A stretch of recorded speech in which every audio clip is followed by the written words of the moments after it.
ఉన్నవి అనటకు రుజువు.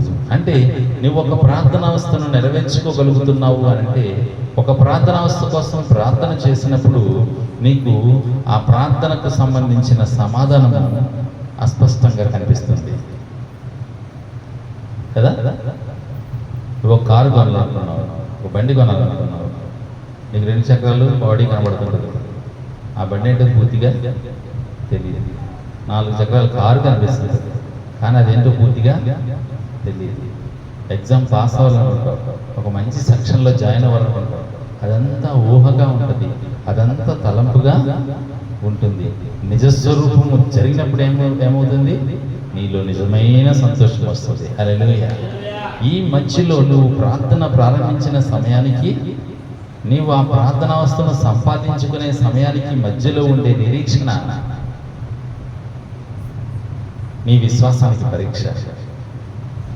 నీవు ఆ నిరీక్షణతో, ఓర్పుతో, సహనంతో ఎవరైతే దాన్ని సొంతం చేసుకుంటారో, అంటే నిజస్వరూపాన్ని చూస్తారు, ఆ నిజస్వరూపమును చూడటానికి నీకు విసుగు రాకూడదు, దేవుని మీద అపనమ్మకం రాకూడదు, దేవుని మీద అవిశ్వాసం రాకూడదు. దాన్ని సొంతము చేసుకోవాలి, దాన్ని స్వతంత్రించుకోవాలి. హన్నాకు ఏలియా చెప్తాడు, నీకు సంతానము కలుగుతుంది అని. ఆమె విశ్వాసముతో ఏం చేసిందట? అక్కడి నుండి వెళ్ళిపోయింది ఇంటికి. హల్లెలూయా. మరలా ఆమె యొక్క విశ్వాసం ఎప్పుడు ఫలించింది అంటే, సంవత్సరము తర్వాత ఫలించింది. సమూయేలు జన్మించాడు. హల్లెలూయా. ఈ మధ్యకాలంలో ఉండేది నిరీక్షణ, ఈ మధ్యకాలంలో ఉండేది నమ్మకం, ఈ మధ్యకాలంలో ఉండేది విశ్వాసానికి పరీక్ష. అలాగే నయమాను కుష్ఠరోగం తగ్గాలి అని అంటే ఎలీషా దగ్గరికి వెళ్ళి దైవజనుడిని దర్శించుకోవాలనుకుంటాడు. కానీ దైవజనుడు కబురు పెడతాడు, ఏమని అంటే, నీవు నదిలో 7 మార్లు స్నానము చేయి అంటే సణుక్కుంటూ వచ్చేస్తాడు. విశ్వాసంతో వచ్చాడు ఎలీషా దగ్గరికి. కానీ ఎలీషా అన్న మాటను విన్న తర్వాత అతనిలో విశ్వాసం సన్నగిలింది. నన్ను దర్శిస్తాడేమో, నన్ను ముట్టుకుంటాడేమో, నా కొరకు డైరెక్ట్గా ప్రార్థన చేస్తాడేమో అనుకున్నాడు. కానీ ఎలీషా, నువ్వు వెళుతూ దారిలో నదిలో 7 మార్లు స్నానం చేయి అంటాడు. అప్పుడు సైనికుడు అంటాడు, అయ్యా, ఆ దైవజనుడు ఏదైనా చెప్తే మనం చేస్తే జరుగుతుంది అంటాడు. అప్పుడు విశ్వాసం కలుగుతుంది అతనికి. కలిగినప్పుడు అతడు ఎలా బయలుదేరాడు? అక్కడ బయలుదేరినప్పుడు, నా కుష్ఠరోగము బాగుతే ఎలా ఉంటుంది అంటే, నా శరీరం మీద కుష్ఠరోగం అంతా పోయి నా స్కిన్ అంతా నార్మల్ అయిపోతే నాకు ఎలా ఉంటుంది అనేది తన కళ్ళ ముందున్న ఒక అదృశ్య రూపం. నయమాను సిరియా దేశంలో బయలుదేరేటప్పుడు నయమానికి నయమాన్ దగ్గర పనిచేసే కుమార్తె చిన్నది దైవజనుని దగ్గర నా యజమాని ఉన్న ఎడల ఎంత మేలు అని చెప్పినప్పుడు సైన్యాధ్యక్షుడైనటువంటి నయమానులో విశ్వాసం పుట్టింది. ఏమని అంటే, నిరీక్షించాలి. దేనికోసం నిరీక్షించాలి? నా శరీరము మునుపటి కుష్ఠరోగము లేని శరీరంగా ఉండాలి అనేది చూడాలి. ఎక్కడ? ఎలీషా దగ్గరకు వెళితే, దేవుడు నన్ను ముట్టితే, దేవుడు నన్ను బాగు చేస్తే. ఇందుకోసం 1,20,000 రూపాయలు తీసుకుని వెళతాడట, బంగారం తీసుకెళ్తాడట, దుస్తులు తీసుకెళ్తాడట, ఎన్నో కేజీల వెండిని తీసుకెళ్తాడు. ఇతని నిరీక్షణ, విశ్వాసం ఏమిటి? తన దేహం మీద ఉన్న కుష్ఠరోగ పుండ్లన్నీ పోయి నయమాను శరీరము సహజమైన శరీరంగా మారాలి అనే దృశ్యాన్ని కళ్ళ ముందు ఉంచుకొని ప్రయాణం మొదలెట్టాడు. ఆ దేశానికి వెళ్ళాడు, ఎలీషా దగ్గరికి వెళ్ళాడు. కానీ అతని యొక్క నిరీక్షణ ఏంటి? నా శరీరం మీద ఉన్న బలహీనత, అస్వస్థత, మానని రోగం, సిరియా దేశంలో ఎవరికి సాధ్యము కాని బలహీనత స్వస్థపరుస్తాడు దేవుడు, నన్ను బాగు చేస్తాడు అనేటువంటి విశ్వాసములో భాగం ఏమిటి అంటే, కళ్ళు మూసుకుంటే నేను వచ్చేటప్పుడు నా శరీరం మీద కుష్ఠరోగపు లక్షణాలు లేకుండా నేను వస్తాను అనేది నిరీక్షణ. నిరీక్షణ కొత్త అతను ఏం చేశాడు? వెండి బంగారాలు పట్టుకొని ఎలీషా దేవుని దగ్గరికి వెళ్ళాడు. ఇదంతా నిరీక్షణ. విశ్వాసం పెట్టాడు. విశ్వాసంలో అదృశ్యమైన రూపం ఏంటి? సిరియా దేశంలో ఉన్నప్పుడు నయమాను అదృశ్యమైన రూపం ఏంటి? అక్కడ నయమాను కుష్ఠరోగము పోయినట్లుగా ఉన్న శరీరాన్ని తనకు తానే చూసుకోవడం, అది లేదు. సిరియాలో నయమాను బయలుదేరేటప్పుడు కుష్ఠరోగము లేని శరీరం అతనికి లేదు. కుష్ఠరోగం ఉన్న శరీరం ఉంది.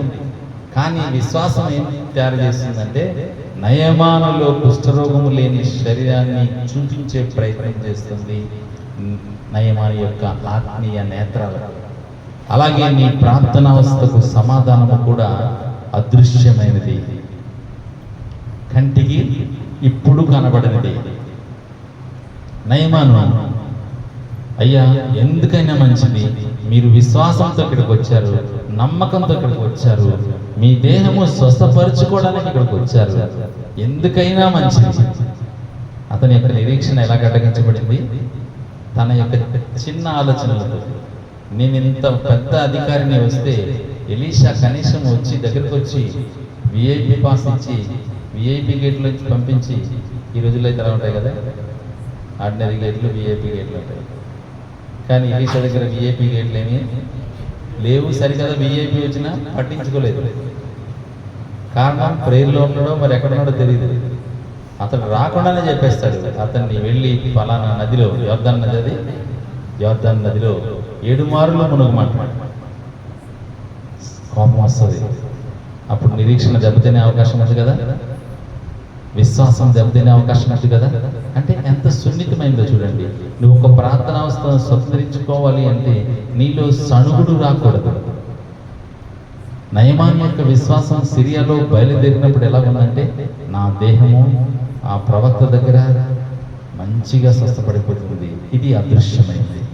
దాన్ని తలస్తూ ఊహిస్తూ భావిస్తూ నమ్మకం ఉంచుతూ ఇలాగైపోతాను, ఇలా బాగుపడిపోతాను అనుకుంటూ వస్తున్నాడు. కానీ ఎలీషా రాకపోయేసరికి సణుక్కున్నాడు. ఏమని అంటే, నేను వచ్చాను, నన్ను కనీసం పలకరించకుండా అతడు నన్ను వెళ్ళి స్నానం చేయమంటున్నాడు అని కొంచెం అవమానంగా ఫీల్ అయ్యాడు. అప్పుడు అతని యొక్క నిరీక్షణ ఆటంకపరచబడుతుంది. అతని యొక్క విశ్వాసము దెబ్బతీయబడుతుంది. అతని యొక్క విశ్వాసం ఉంచిన అదృశ్యమైనటువంటి ఆరోగ్యంతో కూడిన స్కిన్ సొంతం చేసుకోవడం కష్టము అవుతుంది. విశ్వాసము సున్నితమైన విషయాలకు కూడా దెబ్బతింటుంది. నీ ప్రార్థన అవస్థలను నెరవేర్చుకోవడానికి సున్నితమైన విశ్వాసాన్ని నీవు అలాంటి సణుగుడు ఉపయోగిస్తే నీ ప్రార్థన అవస్థకు ఆటంకాలు ఏర్పడతాయి. అదృశ్యమైన సమాధానాన్ని నువ్వు పొందుకోలేవు. ఎలాగో సిరియా నుంచి వచ్చిన నయమాను సణుక్కుంటూ వెళ్ళిపోయి ఉంటే స్వస్థత జరిగేది కాదు. ఆ సైనికుడు చెప్పిన మాట ఏమన్నాడంటే, అయ్యా మీరు విశ్వాసం పెట్టి వచ్చారు అక్కడి నుంచి, ఈ దేవునికి విశ్వాసమే సాధ్యము అని చెప్పి ఉంటాడు. విశ్వాసం ఉంటేనే ఈ దేవుడు పనిచేస్తాడు. అతడు దైవజనుడు. అతను చెప్పిన మాటల మీద మీరు లక్ష్యం ఉంచండి. మీరు విశ్వాసం ఉంచారు కుష్ఠరోగం పోవాలి అని. ఆ రూపము, ఆ అదృశ్యమైన తలంపులు, ఆ అదృశ్యమైన ఉద్దేశాలు, ఆ అదృశ్యమైన ఆలోచనలు. ఏ అదృశ్యమైన ఆలోచనలు? పండ్లు మూసుకుంటే సిరియా దేశం నుంచి వచ్చిన నయమాను శరీరం మీద ఆరోగ్యం ఉంది, దేవుడు ఇచ్చేశాడు, తిరిగి వెళ్ళిపోతాను అన్నది నిరీక్షణ. కానీ అది లేదు.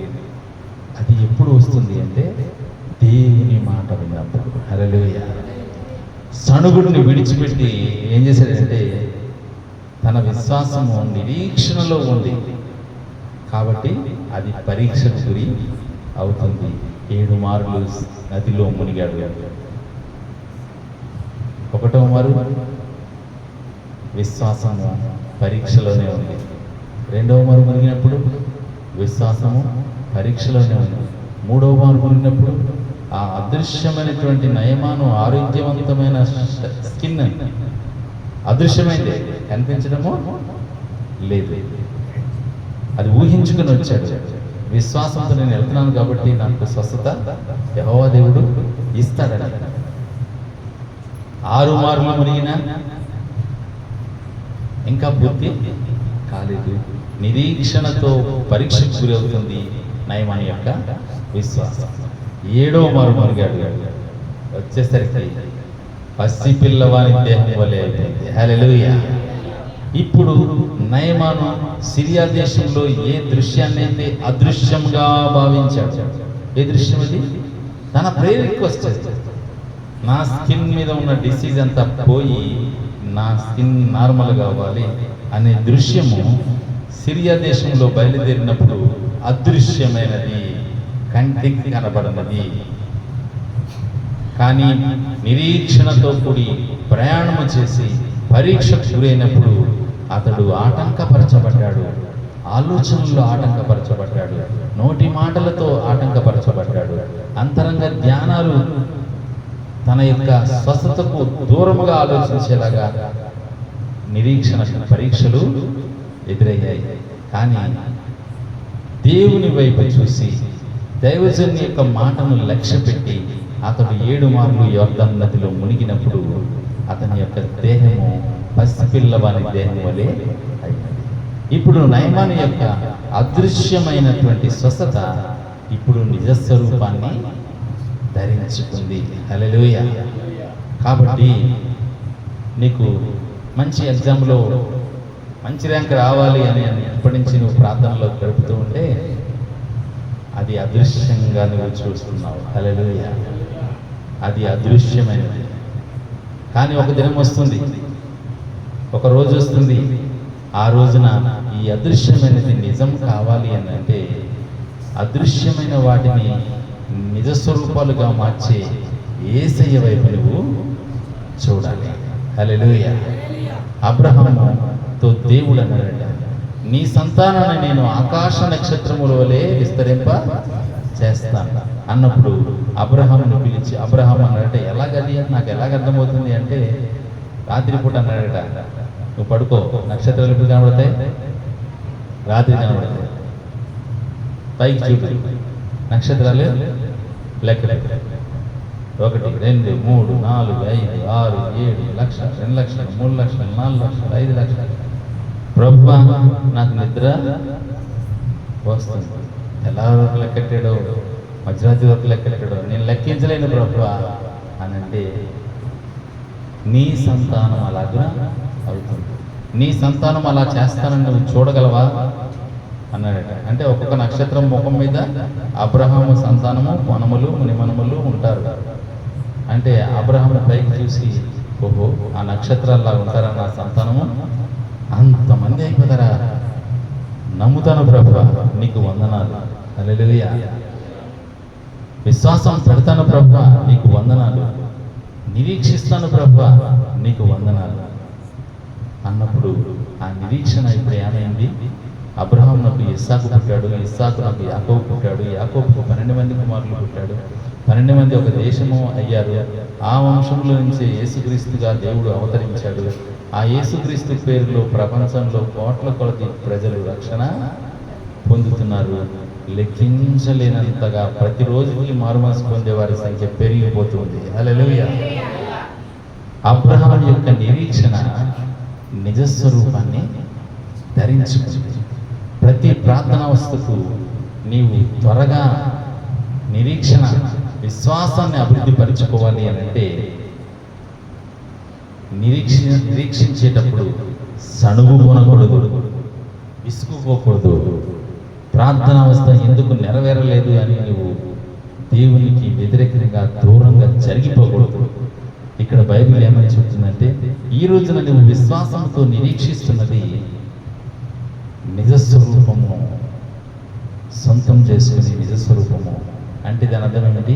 నయమాను సిరియా దేశంలో బయలుదేరేటప్పుడు చూసిన తన యొక్క చర్మ స్వస్థత అదృశ్యమైనది, కానీ ఇప్పుడు తిరిగి వెళ్ళేసరికి అది నిజమైనది. అది నిజమైనది అంటే నయమాను దేవుని మీద విశ్వాసం ఉంచాడు కాబట్టి ఏం జరిగింది? తన కుష్ఠరోగము పోయి స్వస్థత వచ్చింది. అలాగే నీ ప్రతి ప్రార్థనావస్థ విషయంలో కూడా రక్తస్రావం గల స్త్రీ ఏమనుకుంది? విశ్వాసంతో వచ్చింది. యేసు ప్రభుని ముట్టుకోవడానికి తాను సరైన దాన్ని కాదు అని, వస్త్రపు చెంగును ముడితే చాలు అని విశ్వాసము పెట్టింది. విశ్వాసము పెట్టి ఆమె నిరీక్షించింది. ఆమె కోరిక ఏంటి? నేను స్వస్థ పడాలి, నేను విడుదల పొందాలి, నేను ఆరోగ్యము సంపాదించాలనేది ఆమె ఇంటి దగ్గర బయలుదేరేటప్పుడు అదృశ్యమైనది. కంటికి కనిపించదు, తలంపుల్లో ఉంటుంది. ఏమని అంటే, నా అనారోగ్యం పోయింది, పోతుంది, యేసు ప్రభు వస్త్రపు చెంగు ముడితే చాలు పోతుంది అనేది ఆమె విశ్వాసం. ఈ మధ్యలో చాలా మంది అడ్డగించారు. చాలా జన సమూహాలు యేసు ప్రభు చుట్టూ కమ్ముకొని ఉన్నారు. అయితే నేను ఆయనకు ఎదురుపడలేను, అతన్ని ముట్టుకోలేను, అతనికి నా ప్రేయర్ రిక్వెస్ట్ చెప్పలేను, కానీ వస్త్రపు చెంగు ముట్టుకుంటే చాలు నేను బాగుపడతాను. ఇది నిరీక్షణ. కానీ ఇంటి దగ్గర బయలుదేరేటప్పుడు నేను స్వస్థ పడతాను, యేసు ప్రభువును ముట్టుకుంటే చాలు అనేది ఆమె యొక్క విశ్వాసం. అది అదృశ్యమైంది ఇంట్లో బయలుదేరేటప్పుడు. కానీ యేసు ప్రభు వస్త్రాన్ని ముట్టుకోగానే ఆ ఇంటి దగ్గర చూసిన అదృశ్యమైన రూపము నిజాన్ని ధరించుకుంది. హల్లెలూయా. కాబట్టి మన ప్రతి ప్రార్థనావస్థ విషయంలో నీవు నిరీక్షణ కలిగి ఉండాలి. ఇప్పుడు సాక్ష్యాలు చెప్తున్నా, నీవు వాక్యము చెప్పగలవు. ఎక్కడో చోట ఏ గృహ కూడికలోనైనా వాక్యము చెప్పే అదృశ్య రూపాన్ని నీవు చూడాలి లేదా నుంచి. హల్లెలూయా. అది ఒకరోజు నిజమవుతుంది. హల్లెలూయా. సంఘంలో నువ్వు పాట పాడాలి, లేదా గృహ కూడికల్లో నువ్వు పాట పాడాలి, ఆరాధన చేయాలి, చేయించాలి, ఇతరులకు స్వస్థ ప్రార్థనలు చేయాలి, నా పక్కింటి వారి కోసం నేను ప్రార్థన చేయాలి అని కలలు కను. యోసేపుకు ఒక పేరుండేదట, కలలు కనేవాడు వచ్చేటరా అన్నారట. ఏంటి కలలు? విశ్వాస సంబంధమైన కలలు, విశ్వాస సహితమైన కలలు. ఆ కలల యొక్క నిజస్వరూపమే యోసేపుని ఐగుప్తు దేశంలో రాజు తర్వాత స్థానంలో నిలువబెట్టింది. అంటే విశ్వసించే ప్రతి వారు కూడా దేనికోసమైతే విశ్వసిస్తున్నారు, దేనికోసమైతే నమ్మకం పెడుతున్నారు, దాని యొక్క నిజస్వరూపాన్ని చూడాలి. అది అదృశ్యంగా ఉంటుంది. నీ శరీరంలో ఉండే ఆరోగ్యం, ఈ రక్తస్రావం గల స్త్రీ యేసయ్యను ఎప్పుడైతే ముట్టుకుందో తిరిగి ఇంటికి వచ్చేసరికి ఏం జరిగింది? ఆమె బయలుదేరేటప్పుడు ఇంటి దగ్గర అదృశ్యమైన ఇన్విజిబుల్ థింగ్ని ఇప్పుడు విజిబుల్ థింగ్గా మార్చుకుంది. హల్లెలూయా. ఇన్విజిబుల్ ఇమేజ్ని, ఇన్విజిబుల్ హెల్తీనెస్ని ఆమె రియల్ హెల్తీనెస్గా మార్చేసుకుంది. హల్లెలూయా. అందుకే కుష్ఠరోగులందరూ వస్తారు, యేసయ్య దగ్గర బాగుపడిపోతారు. హల్లెలూయా. పక్షవాయువు గర్వాన్ని తీసుకొస్తారు. దేంతో తీసుకొస్తారు? వాళ్ళు విశ్వాసంతో తీసుకొస్తారు. ఏంటి విశ్వాసం? రిటర్న్లో మనము ఈ పేషెంట్ని మోసుకొని రావాల్సిన అక్కరలేదు. మంచం విడిచిపెట్టేయచ్చు, తాళ్ళు విడిచిపెట్టేయచ్చు, వాడిని మనతో పాటు నడిచి తీసుకొని రావాలి. అది వాళ్ళ విశ్వాసం. కానీ ఇంటి దగ్గర బయలుదేరేటప్పుడు వాళ్ళ విశ్వాసము అదృశ్యమైనది, కంటికి కనిపించదు. నీవు కూడా విశ్వాసం పెడుతున్నావు, స్వస్థత కావాలని, విడుదల కావాలని, సమస్యలు పోవాలని, సంపూర్ణమైనటువంటి సమృద్ధి గృహంలో కలగాలని, ఎగ్జామ్స్ పాస్ అవ్వాలని, ఉద్యోగం బాగా రాయాలని ఇప్పుడు నువ్వు విశ్వాసం పెడుతున్నావు. ఆ విశ్వాసాన్ని నువ్వు సరిగ్గా పెట్టాలి. సేవకు రావాలని, సేవ చేయాలని, లేకపోతే వాక్యం చెప్పాలని, లేకపోతే నేను కూడా స్వస్థ ప్రార్థనలు చేస్తే ఎలాగుంటుందని, నేను దెయ్యాలను వెళ్ళగొడితే ఎలాగుంటుంది అనే నిరీక్షణ ఉంది. చూసావా? దాని నిజస్వరూపానికి మధ్య నీకు పరీక్షలు ఎదురవుతాయి. ఎదురైనప్పుడు నువ్వు పట్టుదలతో, ఓర్పుతో దేవుని చిత్త ప్రకారంగా ఆ పరీక్షలో నువ్వు గెలవాలి. హల్లెలూయా. హల్లెలూయా. వీళ్ళు మంచంతో పక్షవాయువు గలవాన్ని తీసుకుని వచ్చారు. వాళ్ళ యొక్క విశ్వాసం ఏమిటి అంటే, యేసయ్య ఇతన్ని స్వస్థపరుస్తాడు. మంచంతో పాటుగా దించేస్తారు, పైకప్పు తీసి మరీ దించేస్తారు. వాళ్ళ విశ్వాసానికి నిరీక్షణ కాలంలో ఎటువంటి ఆటంకం వచ్చినా ఆగలేదు. సరాసరి యేసు ప్రభువును దించారు. వారి విశ్వాసాన్ని చూశారు. ఏంటి విశ్వాసం వాళ్ళకు? పక్షవాయువు గలవాడు లేస్తాడు. ఇంటి దగ్గర మొదలెట్టారు విశ్వాసం. ఎప్పటి నుంచి మొదలెట్టారో తెలియదు. బాగుపడతాడు, మా వ్యక్తి బాగుపడతాడని. అది యేసయ్య తాకగానే అది ఆ పక్షవాయువు అంతా పోయింది. హల్లెలూయా. పోగానే వాడు నడిచాడు. హల్లెలూయా. వారి యొక్క నిరీక్షణ అదృశ్యమైన రూపము నిజ స్వరూపాన్ని ధరించుకుంది. హల్లెలూయా. కాబట్టి మనము విశ్వాసం అనేది నిరీక్షించబడు వాటి యొక్క నిజ స్వరూపమును అదృశ్యమైనది. వారి ఇంటి దగ్గర బయలుదేరేటప్పుడు పక్షవాయువుతో బాధపడుతున్నవాడు నడుస్తాడు అనేది అదృశ్యమైన దృశ్యం, ఇన్విజిబుల్ థింగ్. కానీ కాసేపటి తర్వాత, కొద్ది గంటల తర్వాత యేసయ్య ఆ ప్రార్థనావస్థ మీద కనుదృష్టి పెట్టగానే అది నిజ స్వరూపాన్ని ధరించింది. హల్లెలూయా. అలాగే ఒకడు విశ్వాసం పెట్టాడు. కోనేటి దగ్గర దేవదూత నీటిని కదిలించగానే నేను అక్కడికి దిగుతాను, నేను బాగుపడతాను. కానీ అతని యొక్క విశ్వాసం నిరీక్షణ ఎన్ని సంవత్సరాలు? 38 సంవత్సరాలు, 38 లాంగ్ ఇయర్స్. అంత విశ్వాసం బైబిల్ ఎవడన్నా పెట్టిండు. అది నిజంగా హ్యాట్స్ ఆఫ్. వాడికి వందనాలు చెప్పాలి. ఇంటికి పోలేదు. 38 వర్షాకాలాలు, 38 సమ్మర్ సీజన్స్, 38 శీతాకాలాలు అదే బెడ్ మీద ఉన్నాడు. అంటే దేవుని మీద విశ్వాసం గురి తప్పలేదు. 38 లాంగ్ ఇయర్స్ అంటే చిన్న మాట కాదు. యేసు ప్రభు అప్పటికే పుట్టలేదు. ఇంకా యేసు ప్రభు పుట్టడానికి 5 సంవత్సరాల ముందు నుంచే కోనేటి దగ్గర ఉన్నాడు. దేవుడు స్వస్థపరుస్తాడు అనే ఫ్యాక్ట్ మీద, అనే ట్రూత్ మీద అతనికి ఎటువంటి సందేహము లేదు. కాబట్టి దేవుడే దగ్గరకు వచ్చి, ఎందుకు నువ్వు ఏమి కోరుతున్నావు అని అడిగితే అతని విశ్వాసంలో మార్పు లేదు. నడిచి వెళ్ళాలి, నేను బాగుపడాలి, నడిచి వెళ్ళాలి. అతని యొక్క అదృశ్యమైన నిరీక్షణ ఏమిటి అంటే విశ్వాసము. నేను నడుస్తాను, ఇది అదృశ్యమైనది. నేను నడుస్తాను అనే అదృశ్యమైన రూపాన్ని 38 సంవత్సరాల నుంచి చూస్తున్నాడు.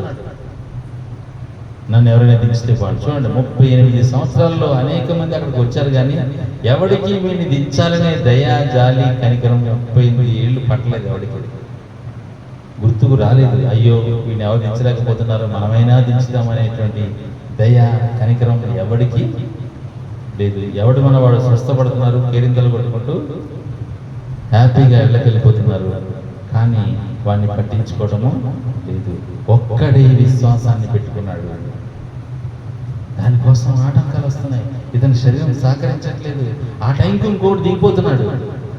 ఇలాగ 1 రోజు 2 రోజులు మనం ఏం చేస్తాం? ఏం దేవుడు ఇంటికి వెళ్ళిపోదాం అని మంచం వేసుకొని పడుకుంటాం. అన్ని సంవత్సరాలు ఉండగలం మనం. ఒక ప్రేయర్ రిక్వెస్ట్ నెరవేరలేదు అనుకోండి, ఒక 30 ఏళ్ళు ఏం ప్రార్థన లేదమ్మా అంటాం. కానీ వాడి యొక్క విశ్వాసము, నిరీక్షణ ఎన్ని సంవత్సరాలు పరీక్షకు గురైందంటే 38 లాంగ్ ఇయర్స్. అయినా సరే అక్కడే ఉన్నాడు. కాబట్టి దేవుడే అతని దగ్గరికి వెళ్ళాడు. హల్లెలూయా. నీ పాపములు క్షమించబడి ఉన్నవి, నీ పరిపృత్తులను లేచి నడు. ఇతని యొక్క నిరీక్షణ పరీక్ష గురి అవుతున్నప్పుడు పాపాలు అడ్డుగా వచ్చాయి. అది చెప్పేవాడు ఎవడు లేడు. కోనేటి దగ్గర దిగమని పుకారు వచ్చింది, కానీ వార్తలు వచ్చాయి, కానీ పాపాలు తీసేసుకోవాలని చెప్పేవాడెవడు లేడు, తీసేసేవాడెవడు లేడు.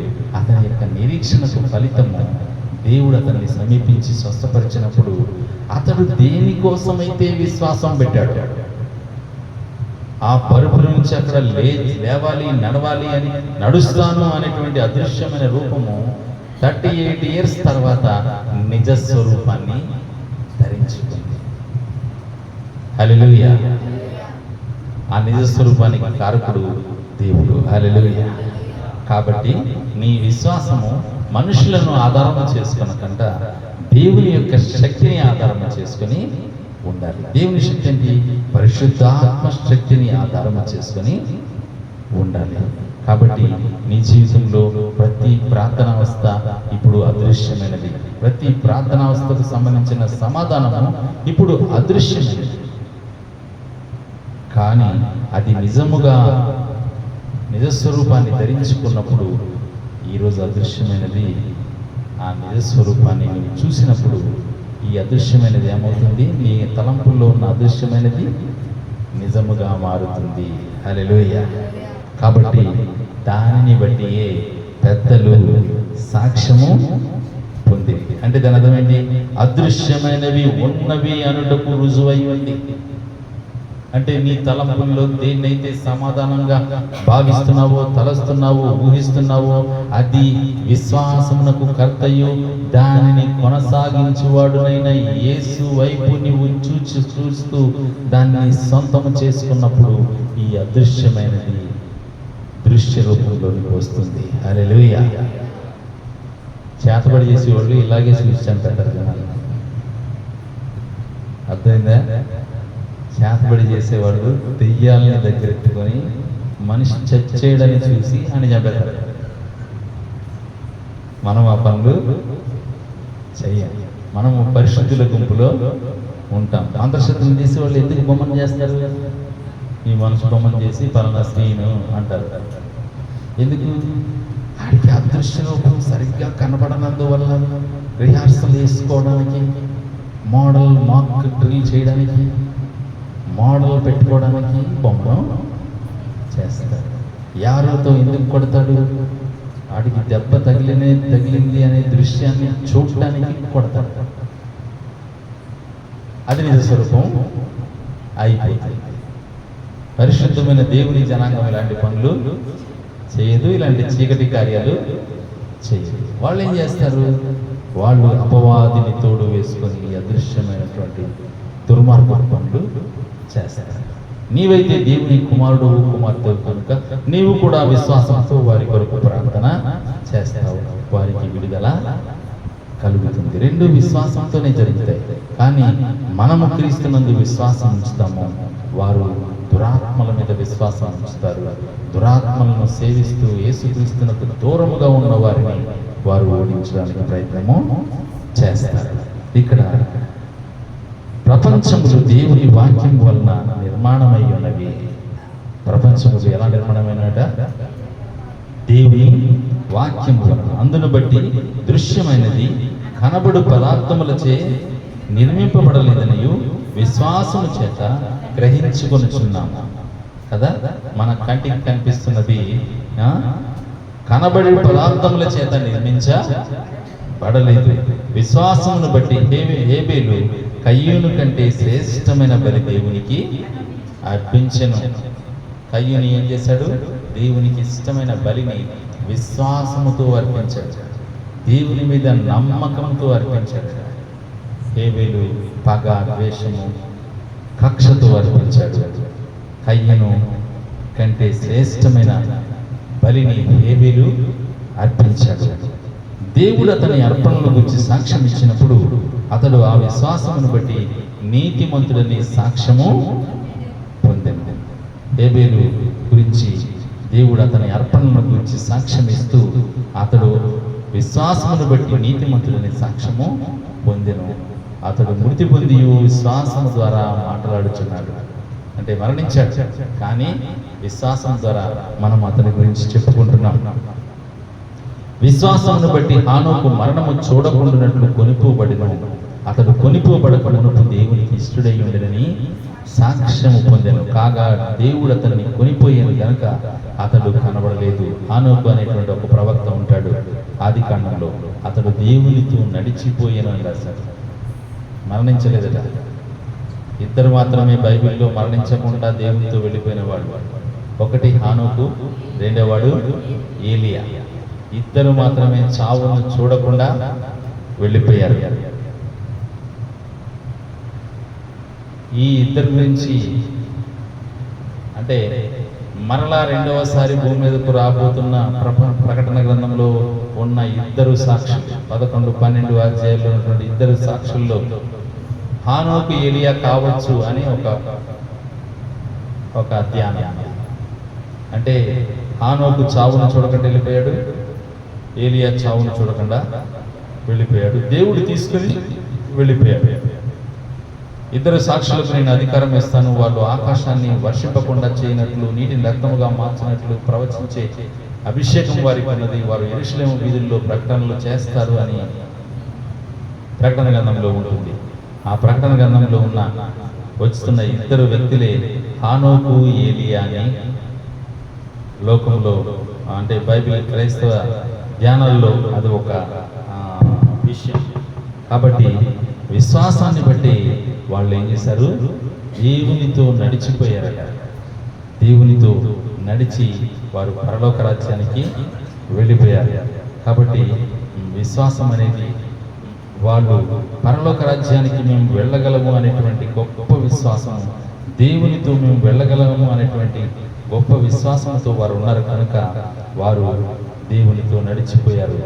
ఇంకా విశ్వాసము గురించి ఈ అధ్యాయం అంతా ఉన్నది, మీరు దీన్ని చదవచ్చు కదా. అబ్రహాము 17వ వచనం, ఇది కూడా చదివండి. 12వ వచనం చదవండి, 11వ వచనం కూడా చదవండి. విశ్వాసమును బట్టి శారాయు వాగ్దానము చేసినవాడు నమ్మదగిన వాడని ఎంచుకొనెను గనక తాను వయస్సు గతించినదైనను గర్భము ధరించుటకు శక్తి పొందెను. హల్లెలూయా. శారా 90 సంవత్సరాల వయసులో ఇస్సాకును ఎలాగున గర్భమున ధరించింది అంటే, ఒక ఆయన చెప్తాడు, దేవునితో భక్తిగా ఉండేనట, ముసలి వయసు యుక్త వయసుగానే ఉంటుందట. అలాంటి స్థితిలో అబ్రహాము, శారాలు ఉన్నారు. మీరు ఒక సందర్భంలో చదివితే వారు 90 సంవత్సరాల వయసులో ఇంకా 80 ఇయర్స్ 70 ఇయర్స్ ఉన్నప్పుడు అబ్రహాము ఒక రాజు దగ్గరకు వెళతాడు. వెళ్ళినప్పుడు రాజు అబ్రహామును ఈ శారాను చూసి శారాను వివాహం చేసుకోవడానికి తన రాజస్థానానికి రప్పిస్తాడు. ఎలాగంటారు అది? 80 ఇయర్స్లో ఎలా కనిపించింది అంటారు? శారా 80 సంవత్సరాల వయసులో, 90 సంవత్సరాల వయసులో. అంటే వాళ్ళ భక్తి విశ్వాసాలు వారి వయస్సుని తక్కువ చేసేసాయి. వారి వయస్సు, వారి యొక్క దేహ దారిద్ర్యము యవనస్తుల్లాగా ఉన్నది.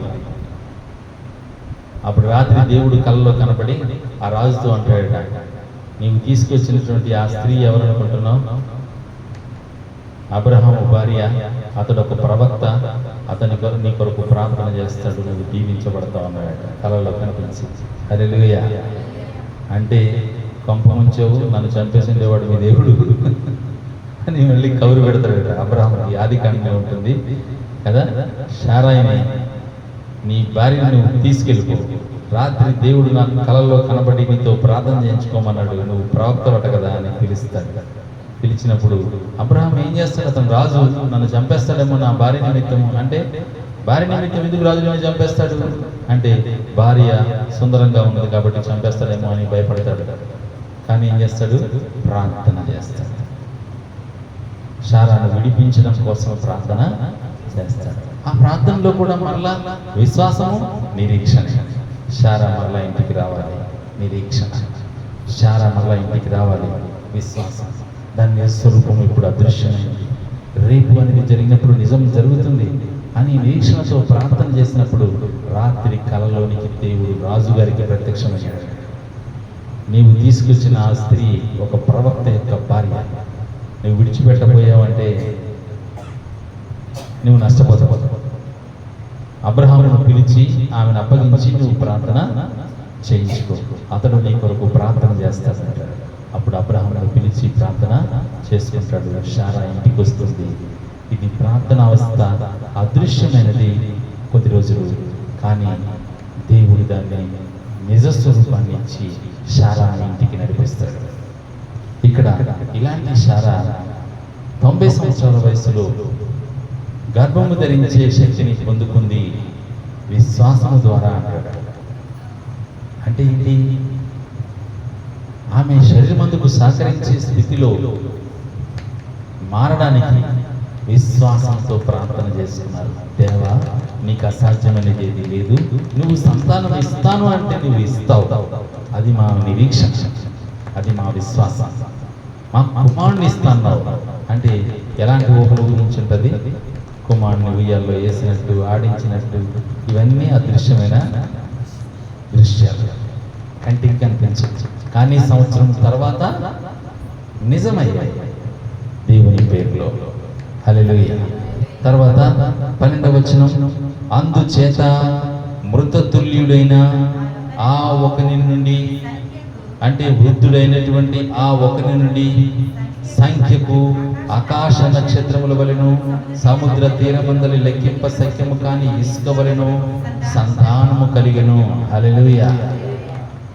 కాబట్టి ఈ వృద్ధుడైనటువంటి అబ్రహాము దగ్గర నుంచి సంతానము లెక్కకు మిక్కిలిగా కలిగింది.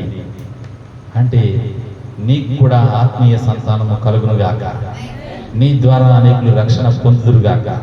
అబ్రహాముకు ఇచ్చిన నక్షత్రముల వంటి సంఖ్య నీ పరిచర్యలు, నీ సాక్ష్యం విని, నీలో ఉన్న వాక్యం విని, నీ ప్రార్థనా శక్తిని బట్టి అనేక మంది నక్షత్రముల వలె ప్రకాశించే విశ్వాసులు పుట్టుదురుగాక. ఆమేన్. హల్లెలూయా. అంటే ఆ రోజున అబ్రహాము సంతానం అని దేవుడు వాగ్దానం చేశాడు. ఈ రోజున నీకు సంతానం అని వాగ్దానం చేసేది నీ ద్వారా రక్షించబడే ఆత్మని నీవు విశ్వాసముతో నిదానించి దృష్టించి చూడాలి. హల్లెలూయా. నీ చెవిలో పడ్డ ప్రార్థన వస్తును యేసయ్య నెరవేర్చగలడని నువ్వు విశ్వాసంతో, నిరీక్షణతో అదృశ్యమైన దాన్ని సొంతము చేసుకోవాలి. హల్లెలూయా. కాబట్టి ప్రార్థనా అవస్థలు చెప్తున్నప్పుడు చేస్తున్న వారు ఏం చేస్తారు? ఈ అదృశ్యమైన దాన్ని నిరీక్షించి చూస్తూ ఉంటారు. చేసినందుకు వందనాలు చెప్తారు, చేసినందుకు దేవుని మహిమపరుస్తారు. అప్పుడే ఆ సాక్ష్యాలు వస్తూ ఉంటాయి. హల్లెలూయా. కాబట్టి నీవు ప్రతి విషయంలో విశ్వాస సంబంధుల వలె ఉండువుగాక. వీరందరూ వాగ్దాన 13వ వచనం, వీరందరూ ఆ వాగ్దాన ఫలములు అనుభవింపకపోయినను దూరం నుండి చూచి వందనము చేసి తాము భూమి మీద పరదేశంలోను యాత్రికులమై ఉన్నామని ఒప్పుకొని విశ్వాసం గలవారై మృతి పొందిరి. వీరందరూ ఏమనుకున్నారట? మేము భూమి మీద పరదేశం, అంటే ఇలా సొంత దేశము ఉంది. ఏమిటా సొంత దేశము? మన పౌరస్థితి పరలోకమందున్నది అని పత్రిక పాఠాల్లో ఉంటుంది. Hour citizenship is in heaven. మన పౌరస్థితి పరలోకంలో. వీళ్ళు ఏమనుకునేవారంట? చూడండి, పాత నిబంధన కాలంలోని వీళ్ళు ఏమనుకునేవారంట? మనం పరదేశం. వాళ్ళకి అప్పుడే అర్థమైపోయింది. ఇప్పుడు టెక్నాలజీ ఎక్కువైపోయి అన్ని వస్తువులు కనబడుతున్నాయి, కానీ వాళ్ళకి టెక్నాలజీ లేకముందే అర్థమైపోయింది మేము పరదేశం. ఎవడో 2017లో పరలోక రాజ్యంలో సైట్లు అమ్మాడు, గజం $100, అంటే $8,000 గజం అంతేనే అప్పట్లో. అంటే అలా ఉన్నారు. అది ఒక చర్చట. ఒక చర్చి పాస్టర్ గారు పరలోకంలో సైట్లు అమ్మాడు. అలాగ అయిపోయారు జనాలు. ఏం చేయాలో తెలియక మారు మనసు పొంది ఆత్మచేత నింపబడితే విశ్వాస సంబంధమైన విషయాలు అర్థమవుతాయి. వీళ్ళు ఏమనుకున్నారు? మనము పరదేశం, భూమి మీద యాత్రికులు అనే కాన్సెప్ట్ పాత నిబంధన కాలంలోనే వాళ్ళకి అర్థము అయింది. కాబట్టి పరదేశం కాబట్టి ఇక్కడ చేస్తున్న పనులన్నీ కూడా మనము ఎక్కువ ఎఫర్ట్ పెట్టకుండా దేవునికి ఎక్కువ ఎఫర్ట్ పెట్టాలి, దేవుని పనులకు ఎక్కువ ఎఫర్ట్ పెట్టాలి, దేవుని ప్రార్థనలకు, ఆరాధనలకు ఎక్కువ సమయము కేటాయించాలి అనే డెసిషన్ వాళ్ళు అప్పట్లోనే తీసుకొని, మేము యాత్రికులం, ట్రావెలర్స్, మేము ఇక్కడికి టూరిస్టులుగా వచ్చాం, కొంతకాలం ఉండి వెళ్ళిపోతాం. మా రెసిడెన్సీ, మా నేటివ్ ప్లేస్ ఎక్కడ? హెవెన్, పరలోక రాజ్యం. ఈ టూరిస్టులుగా తిరిగేటప్పుడు మాకు గాయాలు అవుతాయి, ఈ టూరిస్టులుగా తిరిగేటప్పుడు రోగాల పాలవుతాం. అయినా మా దేవుడు మమ్మల్ని బ్రతికిస్తాడు, స్వస్థపరుస్తాడు. మేము ప్రార్థన చేస్తాం. టూరిస్టులుగా తిరిగేటప్పుడు రకరకాల సమస్యలు, శోధనలు, కష్టాలు వస్తాయి. ఈ భూమి మీద నరుల కాలం, యుద్ధ కాలం, కాబట్టి మేము పరదేశులుగానే భూమి మీద బ్రతుకుతాం. మా పరలోక రాజ్యం దేవుని చేత కట్టబడినది ఒకటి ఉంది. అది మా విశ్వాసం, అది మా నిరీక్షణ. అది ఇప్పుడు అదృశ్యమైంది, కానీ నిజ స్వరూపాన్ని మేము చూస్తాం. అందుకే దేవుడు చాలా అద్భుతంగా చెప్తాడు. ధనవంతుడు లాజరు విషయంలో, లాజరు అబ్రహాము రొమ్మున అనుకుని ఉన్నాడట. పరలోక రాజ్యంలో అబ్రహాము దగ్గర ఉన్నాడట. అంటే దాని అర్థం ఏంటి? కొత్త నిబంధనలోకి వచ్చి ఎందుకు చెప్తున్నాడు యేసుప్రభు ఆ మాట? అబ్రహాము ఎక్కడున్నాడో యేసుప్రభుకి తెలుసు కాబట్టి చెప్తున్నాడు. అబ్రహాము దేవుడైతేనే యేసుప్రభు ఆ పని చేయగలడు, ఆ విషయం చెప్పగలడు. అబ్రహాము దగ్గర, అబ్రహాము ఉన్న స్థలంలో సంతోషం. ధనవంతుడు అడుగుతున్నాడు, అతని చిటికిన వేలు నా గొంతుకులో వేయమని. లాజరు నిరీక్షించాడు. దేనికోసము? పునాదులు గల పట్టణం కోసం. అబ్రహాము నిరీక్షించాడు. దేవుడు దేనికి శిల్పి అయి ఉన్నాడు, నిర్మాణకుడై ఉన్నాడు, అక్కడికి వెళ్ళాలని. అది ఇప్పుడు అదృశ్యమైనది, కానీ నిజస్వరూపాన్ని ధరించింది. హల్లెలూయా. కాబట్టి ఇంకా వీళ్ళందరూ కూడా యాత్రికులుగానే గడిపారు. 14వ వచనం, ఇలాగూ చెప్పువారు తమ స్వదేశమును వెతుకుచున్నామని విశదపరచుచున్నారు కదా. జాగ్రత్తగా విందురుగాక, వినని వారికి విందు వంతులు పంచిపెడుతురుగాక, ఇంట్లో రాకుండా ఇంటిలో ఉన్న వారికి కూడా వంతులు మోయుదురుగాక. వంతులు మోయదు అంటే ఇంటికి ప్రసన్నం చేయాలి.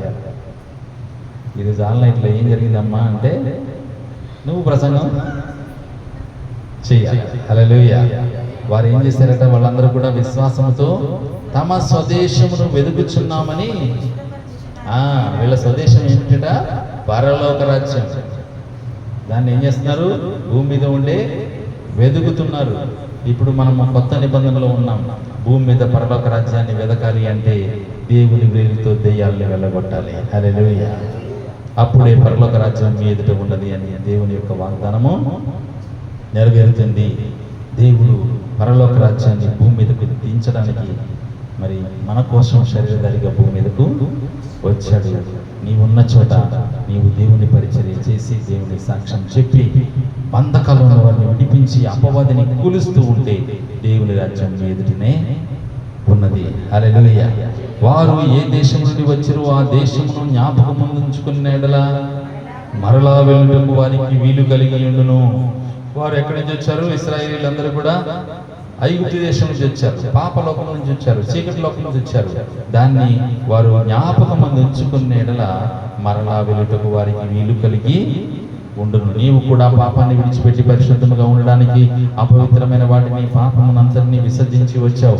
దాన్ని జ్ఞాపకములో ఉంచుకొనకుందువుగాక. ఆకాశమునకును భూమికి ఎంత ఎడమగా ఉన్నదో నీకును నీ మన అతిక్రమ క్రియలకును దేవుడు అంత దూరముగా చేస్తాడు. కాబట్టి బాప్సం పొందిన నీవు పాప జ్ఞాపకాలను జ్ఞాపకంలో ఉంచుకొనకూడదు. ఒకవేళ ఉంచుకున్నట్లయితే మరలా చేసే అవకాశం నీకు లభించవచ్చు. అందుకోసమే రక్షణ పొందిన వారు, మారు మనసు పొందిన వారు, పాపాన్ని విడిచిపెట్టిన వారు ఆ విడిచిపెట్టిన సాక్ష్యము చెబుతూనే ఉండాలి. లేకపోతే పాత జ్ఞాపకాలు వచ్చి మరలా వెనక్కిపోతావు. ఆ దుర్గతి నీకు రాకముందే నువ్వు యేసే సాక్ష్యము చెబుతువుగాక. అయితే వారు మరి శ్రేష్టమైన దేశం అనగా పరలోక సంబంధమైన దేశమును కోరుకొనుచున్నారు. హల్లెలూయా. ఇదంతా 3000 సంవత్సరాల క్రితం కాన్సెప్ట్. ఇప్పుడు మనం నేర్చుకోవాల్సి వస్తుంది. అంటే ఇదంతా కూడా ఈ చెత్తపట్టులో పడిపోయి, లోకం అనే చెత్తలో పడిపోయి ఎక్కడో చిన్నదైపోయింది. లోక జ్ఞానం అంతా ఎక్కువైపోయి పరలోక జ్ఞానం నశించి పోయింది. పరలోక జ్ఞానాన్ని ఎత్తుక్కోవాల్సి వస్తుంది ఇప్పుడు.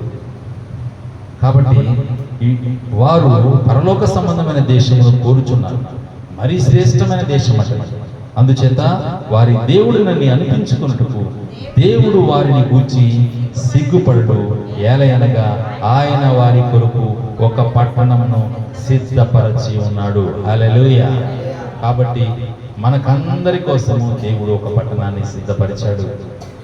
ఆ పట్టణము పరలోక పట్టణము. హల్లెలూయా. ఈ మనము కూడా దీన్నే వెతుకుతూ ఉన్నాము. హల్లెలూయా. కాబట్టి మన దేవుడనని చెప్పుకొనుటకు మన విషయంలో సిగ్గుపడ్డట. హల్లెలూయా. ఈ శ్రేష్టమైన జ్ఞానము బహు కొద్ది మందికి మాత్రమే ఉంటుంది. అబ్రహాము శోధించబడి విశ్వాసమును బట్టి ఇస్సాకును బలిగా అర్పించెను. హల్లెలూయా. ఏం చేశాడు? అబ్రహామునికి రాత్రి కళ్ళ కనిపించాడు దేవుడు. కళ్ళు కనిపించి నీకు ఒక్కడైన కుమారుడు నాకు బలి ఇవ్వన్నాడు. అంటే అబ్రహాము విశ్వాసాన్ని పరీక్షించాడు. ఇప్పుడు అలాంటి ఏం అడగలేదు. ఎవరిని అడిగాడు? ఎవరినైనా నీ కూతురు నీ కొడుకును బలి ఇవ్వని అడిగాడు? ఎవరిని అడగలేదు. కాకపోతే జనాలు అబ్రహాం అంత విశ్వాసం వచ్చేద్దామని పిల్లల్ని బలి ఇంకా ఇస్తున్నారు. రాదు, అయిపోయింది, ముగిసిపోయింది, ఇంకా లేదు ఆ పద్ధతి, ఆ పరీక్ష లేదు. ఇంకా ఒకడు గెలిచాడు, గెలిచిన వాడు ఉన్నాడు కాబట్టి ఇంకెదరికి పరీక్ష లేదు. అబ్రహాముకి రాత్రి కళ్ళ కనిపించి దేవుడు నీ కుమారుడు ఒక్కడే కదా, ఒక్కడైనా నీ కుమారుడు నాకు బలి ఇవ్వన్నాడు. ఇంత నుంచి మేలుకొని ఇది కళ నిజమా అంటే నిజమే. అప్పుడు ఇతడు ఏమనుకున్నాడు? నా కొడుకును బలి ఇవ్వన్నాడు, బలిపీఠం కట్టేస్తాను, నా కొడుకుని బలి ఇచ్చేస్తాను, ఇక నా కొడుకు లేదు. ఇది ఎవరి విశ్వాసం? అబ్రహాము యొక్క విశ్వాసం. అంటే దేవుడు అడిగాడు. ఈ ప్రేరిక్వెస్ట్ కాదు, కానీ దేవుని యొక్క కోరిక. బలి అడిగాడు, బలి ఇచ్చేస్తాను అంటే ఇచ్చేసాను. బలి ఇచ్చినప్పుడు దుఃఖం ఉండాలి కదా, బాధ ఉండాలి కదా, కొడుకు లేడు అనే బాధ ఉండాలి. అదేమీ లేదు. ఇద్దరు వెళుతుంటే నాయన బలిపీఠానికి కట్టెలు ఉన్నాయి, నిప్పు ఉంది, బలి పశువు ఇది అని అడుగుతాడు ఇస్సాకు. దేవుడే చూసుకున్నాను అంటాడు. అంటే కొడుకుని ఇచ్చాడు, కొడుకుని అడుగుతున్నాడు. కాబట్టి కొడుకుని ఇచ్చినవాడు కొడుకుని అడుగుతున్నాడు. అంతకుముందు ఏమన్నాడు? నక్షత్రాల వలె నా సంతానాన్ని విస్తరింప చేస్తానన్నాడు. కొడుకుని ఇచ్చేశాడు, మళ్ళీ అడుగుతున్నాడు. నక్షత్రాల వలె విస్తరింపజేస్తాననే మాట కూడా ఉంది. మరలా రెండవ కుమారుడు ఇస్తాడేమో. ఏదైనా ఆయన అడిగాడు కాబట్టి ఇచ్చేద్దాం అని విశ్వాసాన్ని బట్టి ఏమని విశ్వాసం ఇచ్చాడు. నా కొడుకు తల తెగిపోతుంది ఈరోజు, నా కొడుకు బ్లడ్ షెడ్డింగ్ జరుగుతుంది ఈరోజు, నా కొడుకు దహన బలి అయిపోతాడు ఈరోజు అని అదృశ్యంగా చూశాడు. నిరీక్షిస్తా కొండ దగ్గరికి వెళ్ళాడు. బలి ఇవ్వడానికి ఖడ్గం చేతిలో ఉన్న ఖడ్గాన్ని పైకి ఎత్తాడు. కాసేపట్లో అదృశ్యమైన రూపం నిజస్వరూపాన్ని ధరించుకుంటుంది. ఇది మానవ చరిత్రలో అత్యంత భయంకరమైనటువంటి బహుమానాన్ని అడిగిన దేవుడు మిగిలిపోతాడు. అంతేనా? అసలు అది జరిగితే ఎంత క్రూరమైన దేవుడు మీ బైబిల్ దేవుడు అనేవాళ్ళు ఉంటారు. అక్కడే దేవుడు ఆగమన్నాడు. హల్లెలూయా. అబ్రహామా, నీ కొడుకు రక్తము చిందించడానికి నువ్వు వెనుకాడలేదు. అంటే అబ్రహాం ఎందుకు గెలిచాడంటే దేవుడి దగ్గర అలాంటి సంఘటన కూడా నా దేవుడి గురించి నేను చేయడానికి వెనకాడను అనేటువంటి దాని విషయంలో అదృశ్యంగా అబ్రహాం దృష్టిలో ఇస్సాకు బలైపోయినట్టే, కానీ దేవుడు దాన్ని స్వీకరించలేదు. అబ్రహామా ఆగు, నీ కుమారుని విషయంలో నేను పెట్టిన పరీక్షకు నువ్వు నెగ్గావు, కాబట్టి నీ కుమారునికి బదులుగా నా యొక్క ఒక గొర్రె పొట్టేలు నీ తల ఎత్తి చూడు, ఒక గొర్రె పొట్టేలు ఉంది, దాన్ని తీసుకొచ్చి బలి అర్పణ చేయండి. ఎలా ఉంటుంది సీన్? అక్కడ ఇస్సాకుని కాళ్ళు చేతులు కట్టి ఉంటాడు కదా, ఇది పారిపోవడానికి ట్రై చేసి ఉంటాడు. కానీ అబ్రహాం అనుభవజ్ఞుడు కాబట్టి జాగ్రత్తగా పట్టుకొని కేకలెట్టుంటాడు.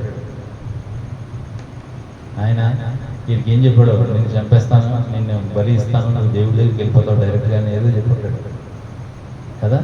చాలా చాలా పెద్ద సీన్ క్రియేట్ అయ్యే ఉంటుంది. ఎందుకంటే గారాభంగా పుట్టిన కొడుకు, వయసుకు వచ్చిన వాడు, మాట్లాడిన మాటలు నేర్చిన వాడు, కానీ దేవుని కోసం బలి ఇవ్వడానికి వెనుకాడలేదు. అంటే బలి ఇచ్చేసినంత పని చేశాడు. విశ్వాసమును బట్టి ఇస్సాకును బలిగా అర్పించాడు. దేవుడు అంగీకరించాడు. పరీక్షలో ఆ ఒక్కడి నుంచే మరలా అనేక మంది సంతానాన్ని దేవుడు కలుగజేశాడు యేసుక్రీస్తు వంశావళి ద్వారా. హల్లెలూయా. ఇస్సాకు వలనది నీ సంతానము అనబడును అని ఎవరితో చెప్పబడినో ఆ అబ్రహాము మృతులను సహితము లేపుటకు దేవుడు శక్తివంతుడని ఎంచిన వాడై తన ఏక కుమారుని అర్పించి ఉపమాన రూపముగా అతన్ని మృతుల్లో నుండి తిరిగి పొందెను. హల్లెలూయా. 24వ వచనం.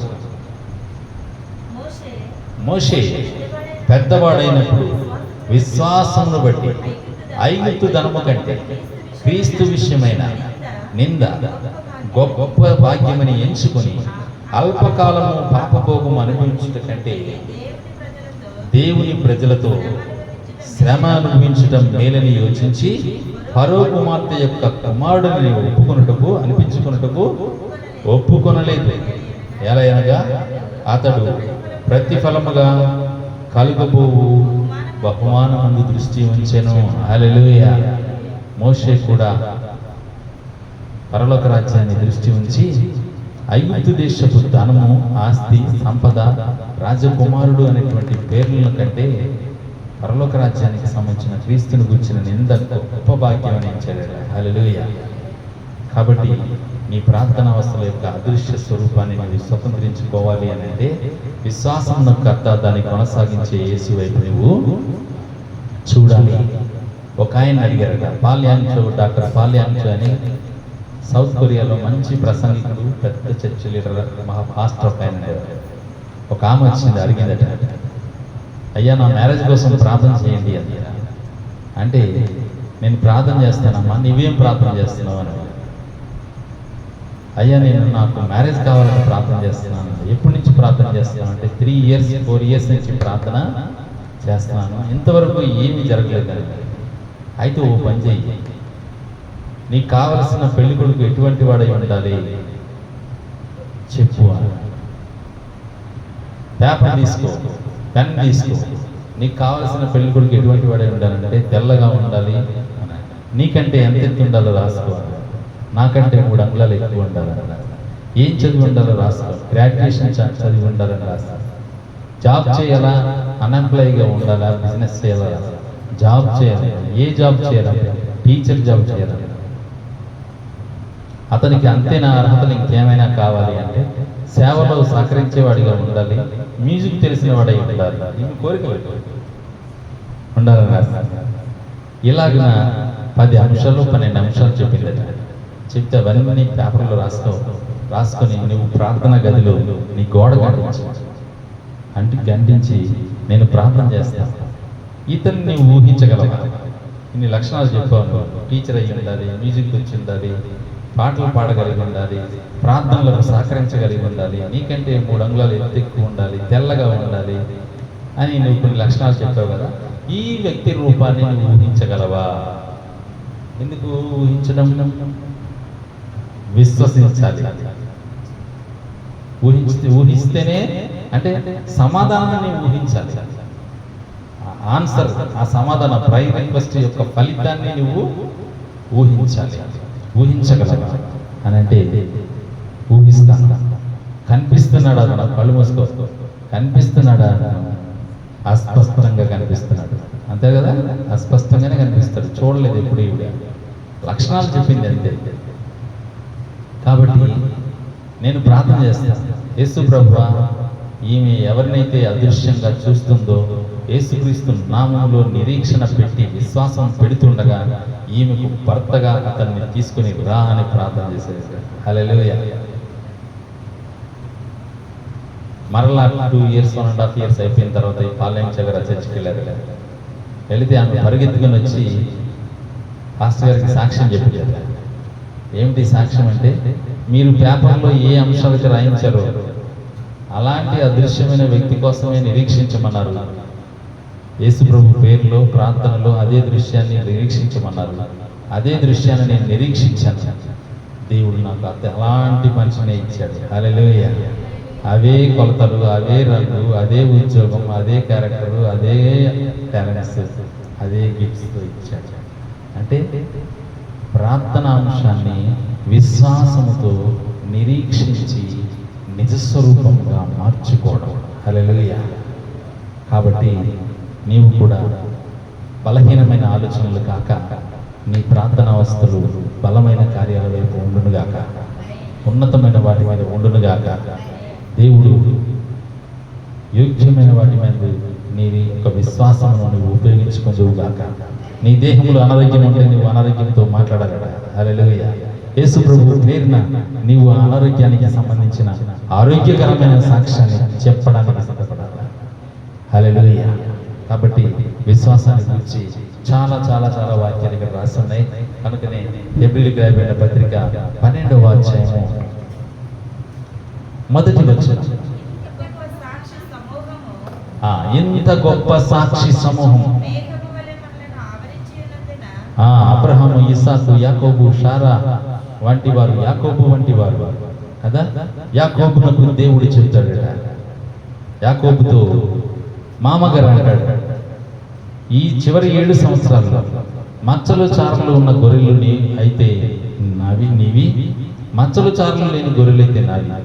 మందలు మేపమని ఇచ్చినప్పుడు ఏమి ఇచ్చాడట? వాటి ఒంటి మీద మచ్చలు చారలు లేని గొర్రెలన్నింటినీ ఇచ్చి యాకోబుతో అంటున్నాడు, లాబాను, మచ్చలు చారలు ఉన్న గొర్రెలు ఈ 7 సంవత్సరాల్లో నీకు పుడితే అవి నీవి, పుట్టకపోతే నావి. అంటే రంగులు ఉన్నాయని, రంగులేని అని నాయి, కలర్స్ ఉన్నాయని, నీ మచ్చలు ఉన్నాయి, చారలు ఉన్నాయని యాకోబు ప్రార్థన చేస్తాను. దేవుడా, నా మాంగారు నాకు పెద్ద పరీక్ష పెట్టాడు, 7 ఏళ్ళు కొలువు చేసి గొర్రెలను మేపాను, ఇంకా 7 ఏళ్ళు ఉన్నాను, నేను అబద్ధమాడినందుకు నాకు శిక్ష పడింది, నన్ను నా పాపం క్షమించు, మచ్చలు చారులున్న గొర్రెలు ఎలాగొస్తాయి అంటే దేవుడు అన్నాడట, ముందు వాటి చూపులను మార్చు అన్నాడట. హల్లెలూయా. ముందు వాటి చూపుల్ని మార్చు అన్నాడట. అందుకే బైబిల్లో రాసి ఉంటుంది, నీ దేహమునకు దీపము కన్ను కనుక నీ చూపులను పవిత్రంగా ఉంచు. వాటి కన్నుల్ని మార్చు అన్నాడట, వాటి చూపుల్ని మార్చు అన్నాడట. చూపుల్ని ఎలా మార్చాలి? వాటి చూపుల లోపలికి నీవు మచ్చలు చారులు తీసుకుని వెళ్ళాలి అన్నాడట. అయితే ఆ ప్రాంతంలో జంగీ సువసాలు అనేటువంటి కర్రలు దొరుకుతాయి. ఆ కర్రల చర్మం తీస్తే రంగురంగులు కనబడతాయి. కాబట్టి నీళ్లు తాగేటప్పుడు ప్రశాంతంగా ఉంటాయి కదా గొర్రెల యొక్క కళ్ళు. నీళ్లు తాగడం, మంచి నీళ్ళు ఎంత బాగుంటుంది మనకి కదా. ఏం తిన్నా ఏం తాగినా ఆనందం ఉంటుంది, కానీ మంచినీళ్ళు తాగేటప్పుడు చాలా సాటిస్ఫాక్షన్ ఉంటుంది. ఆ మంచినీళ్ళు తాగే టైంలో గొర్రెలకు మంచినీళ్ళు పెట్టేటప్పుడు రంగురంగుల కర్రలన్నీ కూడా కళ్ళ ఎదురుగా గుచ్చు అన్నాడు. నీళ్లు తాగేటప్పుడు గుచ్చితే ఆ రంగురంగుల కళ్ళు, ఆ కర్రల ఉన్నటువంటి చారలు మచ్చలు ఉన్న కర్రలు గుచ్చు అన్నాడు. ఇవి నీళ్లు తాగడానికి వెళ్ళినప్పుడల్లా, మందలు నీళ్లు పెట్టేటప్పుడల్లా ఆ మచ్చలు చారలని చూసి చూసి చూసి ఏం చేసేట, పిల్లలు కనేటప్పుడు కూడా పిల్లల మీదకి ఆ మచ్చలు చారలు వచ్చేది. యాకోబు ప్రార్థన ఏంటి? ప్రభువా, నువ్వు చెప్పావు వాటి కన దృష్టి మార్చమని. నేను చేశాను. జంగీ సువసాలు కర్రలు, మచ్చలు చారలు ఉన్న కర్రలు తీసుకొచ్చి ఒక నీళ్లు తాగే చోట పెట్టి వాటి కన దృష్టిని మార్చాను. పిల్లల మీదకి నువ్వు మచ్చలు చారలు తీసుకొని రా. నిరీక్షణ, విశ్వాసం ఏంటి? లేదు అక్కడ. మచ్చలు చారలు ఉన్న గొర్రెలు పుట్టే సమస్య లేదు, పుట్టే క్వశ్చనే లేదు. కానీ దేవుడు అదృశ్యమైన వాటిని దృశ్య రూపంగా మార్చగలడు. నీవు యేసునందు విశ్వాసం ఉంచితే. హల్లెలూయా. అది ఈ రోజున కనబడదు, ఈ రోజున లేదు, ఈ రోజున ఉండదు, ఈ రోజున అదృశ్యమైనది. కానీ యేసు క్రీస్తునందు అది దృశ్యమైనది. ఇప్పుడు ఒకే రోజున నిజ స్వరూపాన్ని ధరించుకుంటుంది. ఎప్పుడైతే వాడి కను దృష్టిని మార్చాడో ప్రార్థన చేస్తున్నాడు, యేసు ప్రభువా, దేవుడా, ఈ జంగీ సువసాలు అనేటువంటి కర్రలు తెచ్చి ఆ చారలు మచ్చలు వాటికి చూపించాను, అవి వాటి కనేటప్పుడు పిల్లల మీదకి ఆ మచ్చలు వచ్చునుగాక అని ప్రార్థనలు చేస్తున్నాడు. నిజంగానే మచ్చలు చారల గొర్రెలు విస్తారంగా పుట్టాయి. హల్లెలూయా. ఇదంతా విశ్వాసం ద్వారానే జరుగుతుంది. నిజమైన దేవుని మీద నిజమైన బిడ్డలు, నిజమైన విశ్వాసం పెడితే దేవుడు ఇటువంటి కార్యాలు చేస్తాడు. హల్లెలూయా. ఇదే కార్యాలు ఆయన మనందరి జీవితాల్లో చేయబోతున్నాడు. హల్లెలూయా.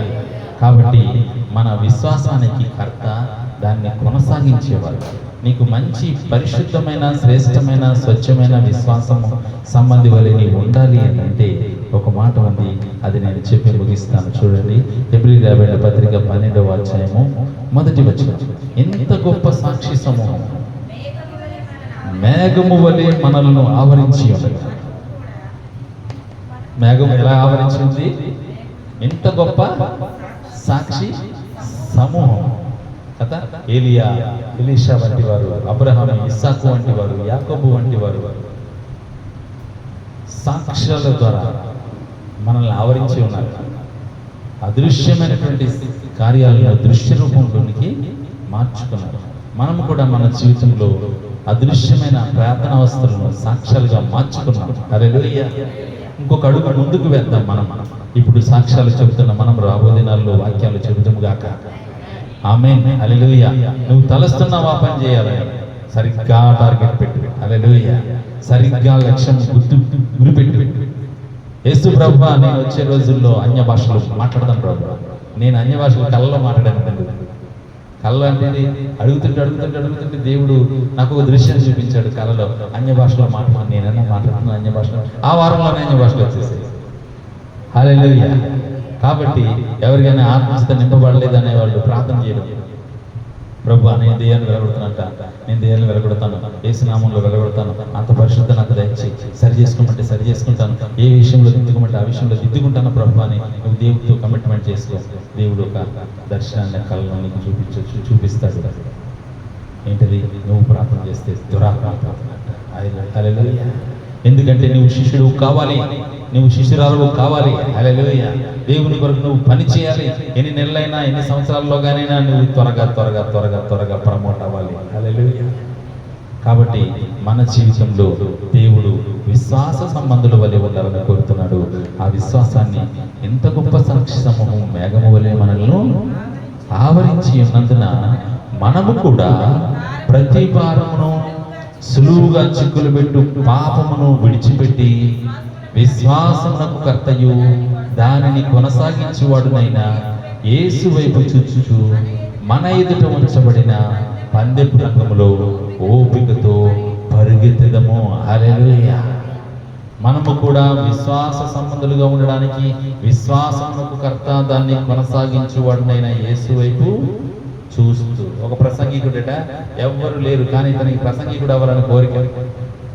కాబట్టి ఏం చేసేవాడట, రోజు నది ఒడ్డు దగ్గరికి వెళ్ళి ఒక చెట్టుకి వాక్యం చెప్పించేవాడు, చెట్టుకి సాక్ష్యం చెప్పించేవాడు. ఎవరైనా ఇంటర్నల్ లేదు చూసుకొని స్పీకర్ లాగా మాట్లాడేవాడు. కొన్ని సంవత్సరాలు పోయేసరికి ఏమని తెలుసా, పెద్ద స్పీకర్ అయిపోయాడు. అతని స్వచ్ఛమైన విశ్వాసము, స్వచ్ఛమైన నిరీక్షణ నిజస్వరూపాన్ని తెచ్చింది. ఈ మధ్యలో కేవలం పాపం మాత్రమే అడ్డుగా నిలవబడగల సామర్థ్యం కలిగింది. అపవాది మాత్రమే నీకు దేవుని చిత్తాన్ని జరగకుండా అడ్డుపడగలిగింది. కాబట్టి ఏ చిన్న పాపాన్నైనా, ఏ సులువుగా చిక్కులు పెట్టే పాపాన్నైనా, అసూయనైనా, ద్వేషాన్నైనా, గర్వాన్నైనా, జీవపు డంబాన్నైనా, లోబడిన మనస్తత్వాన్నైనా, దేవునికి దూరమైన మనస్సాక్షినైనా నీవు దేవుని కొరకు సరి చేసుకున్నప్పుడు నీకు స్వచ్ఛమైనటువంటి దేవుని సంబంధమైన విశ్వాసంలో స్థిరత్వం ఏర్పడుతుంది. హల్లెలూయా. కాబట్టి నువ్వేం చేయాలి? సులువుగా చిక్కులు పెట్టి ప్రతి పాపమును విడిచిపెట్టి విశ్వాసమునకు కర్త, అంటే విశ్వాసానికి తయారీదారుడు. ఎలా తయారీదారుడు? యేసు ప్రభుని ఎందుకు ఆ మాట అన్నారు? విశ్వాసమునకు కర్త అని ఎందుకన్నారంటే, ఈ అదృశ్యమైన వాటిని చూసి నిజ స్వరూపాన్ని తయారు చేసిన వారిలో నేనే మొదటివాడు. ఆదికాండం 1వ అధ్యాయం మనం చూసినప్పుడు యేసు ప్రభు వారు ఏమన్నారట? కలుగునుగాక, కలుగునుగాక అని వర్డింగ్ రాకముందు ఈయన చేశాడా? చెట్లను, భూములను, వీటిని చేశాడా? చేయలేదు. మనస్సులో తలంచాడు. మనస్సులో సూర్య చంద్రుడు ఎలా ఉండాలి, ఆకాశ నక్షత్రాలు ఎలా ఉండాలి, సృష్టి ఎలా ఉండాలి, చెట్లు ఎలా ఉండాలి, నదులు ఎలా ఉండాలి అనే విషయాలు, జంతువులు ఎలా ఉండాలి అనే విషయాలు ముందు తలంచాడు. ఇది అదృశ్యమైనది. ఇది దేవుని యొక్క తలంపుల్లోని అదృశ్యమైనది మనకు కనిపిస్తున్న సృష్టి. ఈ అదృశ్యమైన దాన్ని చూసి చూసి చూసి చూసి సరిగ్గా చూసి చూసి కలుగునుగాక అనగానే, ఓ చదవండి మీరు అక్కడ, మొదటి రోజు, రెండో రోజు, మూడో రోజు, నాలుగో రోజు, ఐదో రోజు, ఆరో రోజు కలుగునుగాక అంతరం జరిగింది. అందుకే ఈయన పేరేంటి? విశ్వాసానికి కర్త. అంటే మనం ఆ పనులు చేయలేము, అంత పెద్ద పనులు చేయలేము. మా అయితే ఒక రోగి దగ్గరికి వెళ్ళి యేసుక్రీస్తు నామమున స్వస్థపడు అనగలం, దేవుడు స్వస్థపరుస్తాడు. హల్లెలూయా. ఇంకా లోకం ఇప్పటికీ కూడా ఇన్స్టెంట్ హీలింగ్స్ కోసం వెయిట్ చేస్తుంది. డెమాన్స్ట్రేషన్స్ బాగా జరగాలని కోరుకుంటుంది. ఆ రోజులు వస్తాయి, అలాంటి సేవకులు లేస్తారు. హల్లెలూయా. హోల్సేల్ సేవ కదా, రిటైల్ సేవ కదా, హోల్సేల్ సేవ అది జరుగుతుంది. వచ్చే రోజులు అటువంటి కార్యాలు చూస్తారు ప్రజలు. హల్లెలూయా. కాబట్టి దేవుడు విశ్వాసానికి కర్త ఎందుకు అయ్యాడంటే, ఆయన ఒక్కడు మాత్రమే ఉండి వెలుగైతే ఎలా ఉంటుంది, చీకటి ఎలా ఉంటుంది, కలుగునుగాక. ఆయన మాటలో అంత శక్తి ఉంది. భూమి తన మొక్కలను మొలిపించునుగాక. దాని ముందు ఎంతసేపు నిరీక్షించడం మనకు తెలియదు, కానీ తన ఇమాజినేషన్ని వాక్కు పలికినప్పుడు నిజ స్వరూపము వచ్చింది. మీరు గమనించండి, 24 అవర్స్లోనే దేవుడు ఆదికాండం 1వ అధ్యాయంలో చేసిన వాటిని ఒక 24 అవర్స్లో ఒకదాన్ని, 24 అవర్స్లో ఒక ఐటెంని, ఇంకో 24 అవర్స్లో ఒక ఐటెంని చేశాడు. అంటే ఎంతసేపు నిరీక్షించడం మనకు తెలియదు. మొదటి దినం ఆయన, రెండో దినం ఆయన అని రాసి ఉంటుంది అంతే. 6వ దినం వచ్చేసరికి అన్నీ పూర్తవుతాయి. అంటే ఆయన యొక్క విశ్వాస స్థాయి ప్రపంచాలను నిర్మించగలిగినంత పెద్దది. ఎవరిది? యేసు ప్రభు, దేవునికి. అంత పెద్దది. నీకు అంత శక్తి లేదు, కానీ నీ పరిధిలో నీ ప్రార్థనావస్థలను సొంతం చేసుకోవడానికి స్వచ్ఛమైన విశ్వాసాన్ని నువ్వు ప్రయోగించాలి. పాపరహితమైనటువంటి స్థితి నీకుంటేనే నీకంత మంచి విశ్వాసం పుట్టుకొస్తుంది. దురాత్మలను ఎదిరించే విశ్వాసం పుట్టుకొస్తుంది. రోగుల్ని స్వస్థపరిచే విశ్వాసం పుట్టుకొస్తుంది. మన సిస్టర్స్ రామారావు వచ్చారు. ఆయన సాక్షి ఇచ్చినాడు, మా ఇంట్లో గొర్రెలు, మేకలు, పశువులు ఉన్నాయండి, ఏది పాలు తాగేది కాదు పిల్లలు. ప్రార్థన చేస్తే దెయ్యాలు, చేతపరిశుద్ధులు పోయే, అవి ఆరోగ్యంగా పాలు తాగుతాయి. హల్లెలూయా. అంటే విశ్వాసం. ఏంటి విశ్వాసం? యేసు ప్రభువా వీటిని స్వస్థపరచు, బాగు చేయి. అది ఎంతసేపట్లో నిజమైంది? ఒక 2 డేస్లోనే నిజమైపోయింది. అది నీ విశ్వాసం యొక్క స్థాయి. కాబట్టి సులువుగా చిక్కులు పెట్టు పాపమును విడిచిపెట్టి విశ్వాసమునకు కర్తయు దాన్ని కొనసాగించేవాడినైనా యేసు వైపు చూచు. విశ్వాసమునకు కర్త ఎవరట? యేసు ప్రభు. అదేంటి విశ్వాసం అనేది ఆదికాండంలో పుడితే ఈయన కర్త ఎలాగవుతాడు? ఇక్కడ కూడా మళ్ళీ మనం నిజంలో రాస్తాం. ఎలాగవుతాడు కర్త? విశ్వాసానికి ఈయన కర్త ఎందుకు అవుతాడు? యెహోవా దేవుడు కర్త అవ్వాలి కదా? కాదు, యెహోవా దేవుడే ఈయన. హల్లెలూయా. విశ్వాసులకు తండ్రి అబ్రహాము కదా. పాత నిబంధనలో అబ్రహాము ఉంటే యేసుక్రీస్తు కొత్త నిబంధనలో ఉన్నాడండి. విశ్వాసమునకు కర్తను నేనే అంటున్నాడు. మళ్ళా కొనసాగించేవాడిని కూడా నేనే అంటున్నాడు. అంటే యాకోబు, అబ్రహాము, ఇస్సాకు, ఏలియా, ఎలీషా, దానియేలు, షడ్రక్, మేషక్, అబేద్నెగోలు అందరి విశ్వాసానికి కర్త, కొనసాగించేవాడు కూడా యేసుక్రీస్తే. మన విశ్వాసాన్ని కొనసాగించేవాడు కూడా యేసుక్రీస్తే. సులువుగా చిక్కులు పెట్టే పాపములు నిన్ను అడ్డగిస్తున్నాయి. అందుకే త్వరగా యేసు రక్తంలో కడగబడ్డాం మనం. హల్లెలూయా. ఆ యేసు రక్తం మనల్ని పరిశుద్ధపరిచి ఆయన ఆశించిన అంచనాల ప్రకారంగా నీవు విశ్వాసాన్ని కలిగి ఉందువుగాక. ఆమేన్. హల్లెలూయా. ఆయన ఏం చేశాడు? తన ఎదుట ఉంచబడిన ఆనందము కొరకై అవమానమును నిర్లక్ష్యపెట్టి సిలువను సహించి దేవుని యొక్క సింహాసనం యొక్క కుడి పార్శ్వాన ఆసీనుడై ఉన్నాడు.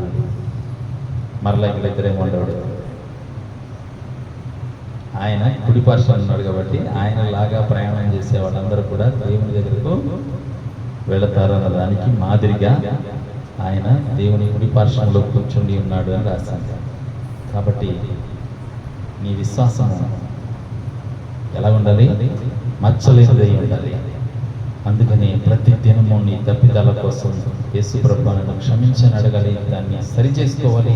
ఎవ్వరు నీతిమంతులు కాదు, యేసు మాత్రమే నీతిమంతుడు. మనల్ని ఆయన తన రక్తంలో ప్రతి దినము శుద్ధీకరించి ప్రతి చిన్న పాపాన్ని కూడా ఒప్పింపచేసి మనల్ని సరిచేస్తూ ఉంటాడు. పోలీస్ స్టాప్ లేదు, నీలో ఆయన పోలికల్ని మరణం వరకు సరిచేస్తూనే ఉంటాడు. నిన్ను అభిషేకించి తన ఆత్మచేత నింపడానికి నీవెప్పుడు ఆయనకు ద్వారాలు తెరిచి ఉంచుగాక. ఆమేన్. హల్లెలూయా. ఈ విశ్వాసములకు కర్త కొనసాగించువాడైన యేసయ్య ఆత్మచేత నీవు నింపబడితే యాకోబులాగా ఆలోచిస్తావు. హల్లెలూయా. అబ్రహాములాగా ఆలోచిస్తావు కదా. శారాలాగా నీవు ఆలోచన చేస్తావు. ఏమిటి అంటే అదృశ్యమైన దాన్ని సొంతము చేసుకోవడం. కాబట్టి చాలామంది మేము చాలా ప్రార్థన అవస్థని సొంతం చేసుకున్నాం. ఇంకా మన ఎదుట కొన్ని ఉన్నాయి. అవేవైనా సరే నీ సాక్ష్యం మాత్రం అందరికీ చెందాలి. హల్లెలూయా. నీలో ఉన్న వాక్యం అందరికీ అందాలి. హల్లెలూయా కదా. నేను అనుకుంటాను ఇక్కడ ఉన్న వాళ్ళందరూ కూడా వాక్యం చెప్పగలరు అనుకుంటాను. ఖచ్చితంగా వచ్చే రోజుల్లో అనేక మంది మనం బ్రాంచెస్ పుట్టునుగా. ఆమేన్. హల్లెలూయా. ఎందుకంటే మనం అందరం విశ్వాస సంబంధులు కదా. ప్రతి ఇల్లు మందిరముగా మారునుగాక, ప్రతి ఇంటిలో గుంపులు పోవనుగాక. యేసయ్య నామములో మనం విశ్వాసంతో ఆ అదృశ్యమైన దాన్ని దృష్టించుదుముగాక. ఆమేన్. హల్లెలూయా. కాబట్టి సమస్య ఎంత పెద్దదైనా పరిష్కారాన్ని నువ్వు అదృశ్యంగా చూసి దేవునికి వందనాలు చెప్పు. హల్లెలూయా. నాకు ఉద్యోగం లేనప్పుడు ఉద్యోగం ఉందని వందనాలు చెప్పాను. ఎగ్జామ్ పాస్ అయ్యానని సాక్ష్యం చెప్పాను. ట్రాన్స్ఫర్ కాకపోయినా ట్రాన్స్ఫర్ అయిందని సాక్ష్యం చెప్పాను. ఎందుకంటే ఒక ఆవిడ వచ్చింది నన్ను ఎదురాలు చెప్తే అబద్ధం కదా అన్నాను.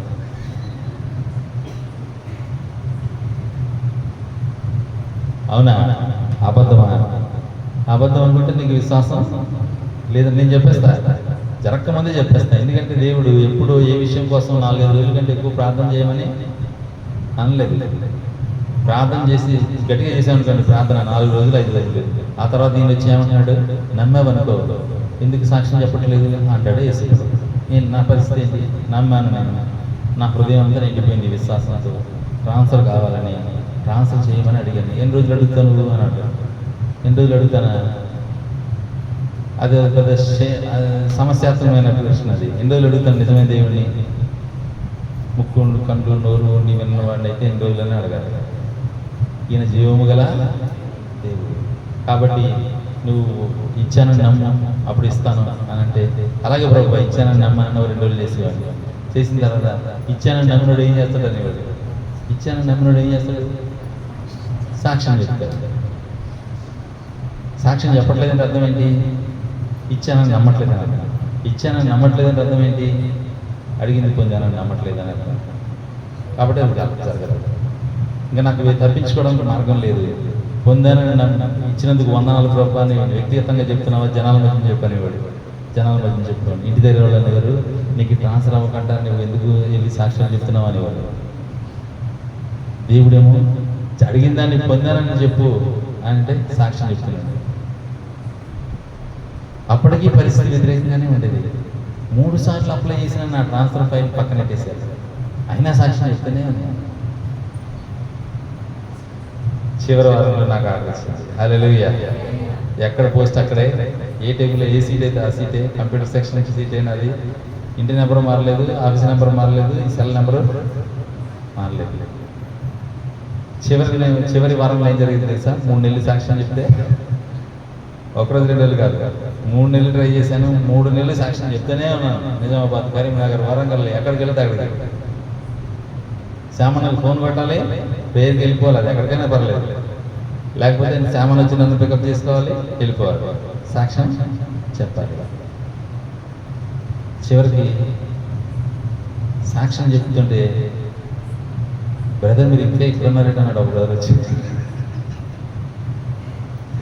డ్యూటీకి వెళ్ళలేదు, ట్రాన్స్ఫర్ అయిపోయిందని చెప్తున్నారు, ఇంకా వెళ్ళిపోతుంది. చూడండి, నిరీక్షణలో ఇలాంటి పరీక్షలు ఉంటాయి. ఇంకో బ్రదర్ వచ్చి, బ్రదర్ మీ ఆఫీస్ నెంబర్ ఎంత, ఇంటి నెంబర్ ఎంత అడిగాడు.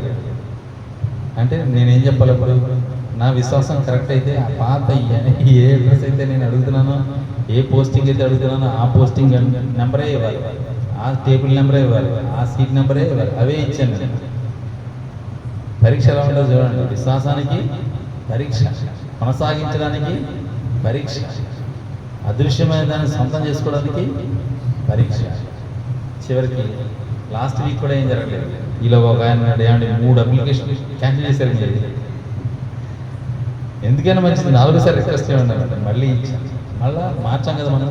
మన నోటి మాటలు, మన హృదయ ధ్యానములు దేవుని దృష్టికి అంగీకారంలో కూడా. హల్లెలూయా. లాస్ట్ వీక్లో పెట్టింది అప్రూవ్ అయిపోయింది. హల్లెలూయా. పోస్టింగ్ వచ్చేసింది. అదే పోస్ట్, అదే ఫోన్ నెంబర్, అదే ఇంటి నెంబర్, ఏ మార్పు లేదు. ఏం జరిగిందంటే ట్రాన్స్ఫర్ల సెక్షన్ చూసి జనరల్ మేనేజర్ని తీసి దగ్గర నుంచి ఆ సెక్షన్ అంతా తీసేసి ఇంకో సెక్షన్లో పెట్టి ఆ జనరల్ మేనేజర్ సంతకం పెట్టాడు. హల్లెలూయా. అంటే ఏంటి? అదృశ్యమైన దాన్ని సొంతం చేసుకునే వాళ్ళు సొంతమైపోయిందని సాక్ష్యం చెప్తారు. హల్లెలూయా. దేవుడు నా సొంతం చేశాడు, నాకు సాక్ష్యం ఇచ్చాడనే సాక్ష్యము చెప్తాడు ముందుగానే. హల్లెలూయా. ఆయన చేసిన తర్వాత కాదు, చేసిన తర్వాత చెప్పేవాళ్ళు ఎవరు తెలుసా? కొండెక్కి వాళ్ళు, గుండు గురించి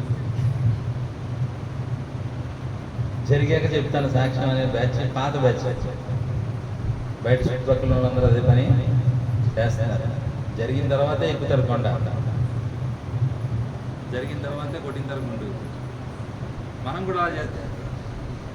నిజమైన దేవునికి, నిజమైన దేవుడు కాని దానికి తేడా లేదు. కాబట్టి మనం విశ్వాస సంబంధంలో నిజస్వరూపాన్ని నిరీక్షించి చూసేవాళ్ళు. మన దేవుడు నిజమైన దేవుడు. నాకు ఆత్మను పొందకముందే ఆత్మను ఇచ్చినందుకు వందనాలు ప్రభు అన్నాను. ఏం చేయ మరి? వేరే మార్గం లేదు. అన్య భాషలు లేవు ప్రభు, అందరూ మాట్లాడుతున్నారు ప్రభు, నాకెలా వస్తాయి ప్రభు అన్య భాషలు అంటే? అన్య భాషలు ఎలా మాట్లాడతాను ప్రభు? ఇంకెక్కడ సరి చేసుకోవాలి ప్రభు అంటే దేవుడు నా తప్పులు జ్ఞాపకం చేసి సరి చేశాడు. నువ్వు నమ్మట్లేదు కదా అన్య భాషలు అన్నాడు. అవన్నీ ఇంకా కాళ్ళు సాగిలపడి అడ్డుపడిపోయింది దేవునికి. అంతే కదా, అంతకు మించి ఏమీ లేదు. షార్ట్ పెట్టుకుని, దేవా నా పాపం క్షమించి నన్ను అభిషేకించి నాకు అన్య భాషలు ఇచ్చినందుకు వందనాలు. దీనికి అంతే, అడిగిన ప్రతిదాన్ని పొందామని నమ్మడమే. దెయ్యాలు నిలబడ్డమా ప్రభు? అందరూ దెయ్యాలు నిలబడుతున్నారు. నా పేరు జీవ గ్రంథంలో ఉందో లేదో, దెయ్యాలు నిలబట్టాలని ఆశ ఉంది ప్రభు, నువ్వు ఇచ్చినందుకు వందనాలు. అంతే. దేవునికి వందన చెల్లించగానే దేవుడు ఒక చోటకు పంపించాడు. అక్కడే ప్రభు వాళ్ళు ఇవ్వడం.